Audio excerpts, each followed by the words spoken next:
Good afternoon to all of you. Today we continue praying for honest, peaceful, and orderly barangay and SK elections that is going on. So we pray for the success of these elections. My dear brothers and sisters, while reflecting on our readings today, particularly the Gospel, I remember a story that is told about a certain preschool teacher. She complained to the father of one of her pupils. Kasi yung isang pupil niya na ito may difficulty in pronouncing the word electricity. Kapag nababanggit ng bata, ang kanyang pronunciation, electricity. Kaya yung preschool teacher, tinawag niya yung father. Sabi niya, ano bang gagawin natin sa iyong daughter na mayroong difficulty in pronouncing the word electricity? That instead of pronouncing electricity, she pronounces it electricity. And the father of that pupil, of that school, a preschool teacher, replied to the complaint or perhaps looking for ways in order to address. Sabi po nung tatay do sa teacher, be patient and kind to my daughter. Dahil hindi pa siguro na-extend or na-develop ang kanyang capacity.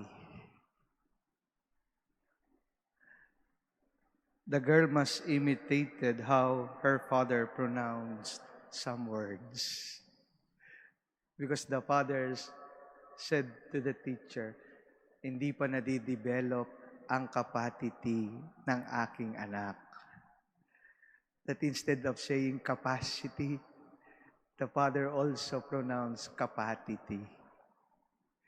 Maybe the child somehow imitating her father in pronouncing some words.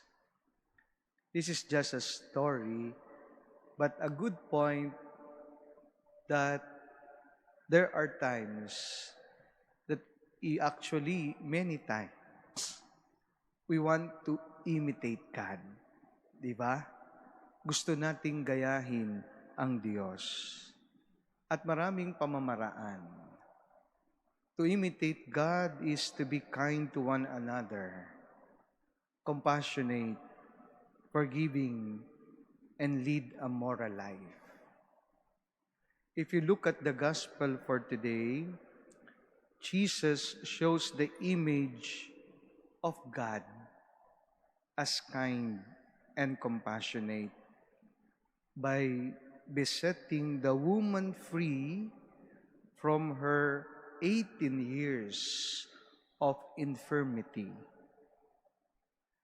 Religious leaders who faithfully followed their precepts became indignant because they saw Jesus curing the woman on the Sabbath, when healing was considered work that was not permissible or allowed on that day.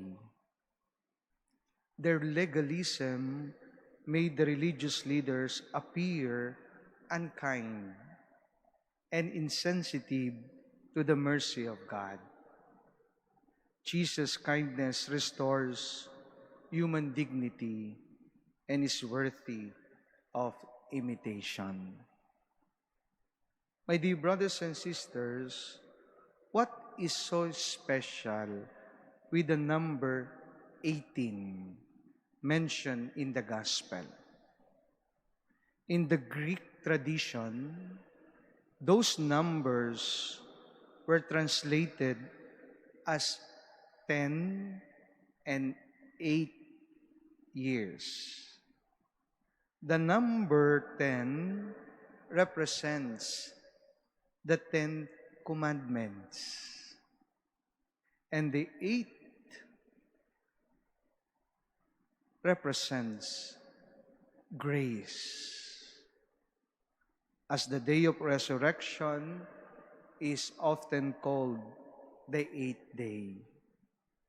Kaya pag sinama natin ang 10 at 8, 18, the restoration of that woman's condition was therefore the product of a good understanding of God's law and grace.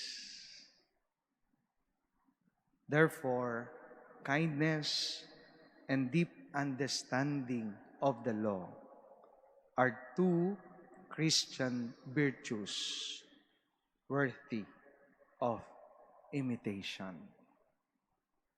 So it's good that we imitate and continue to follow our Lord, especially in living out day-to-day the gospel values, particularly of being kind and compassion to one another.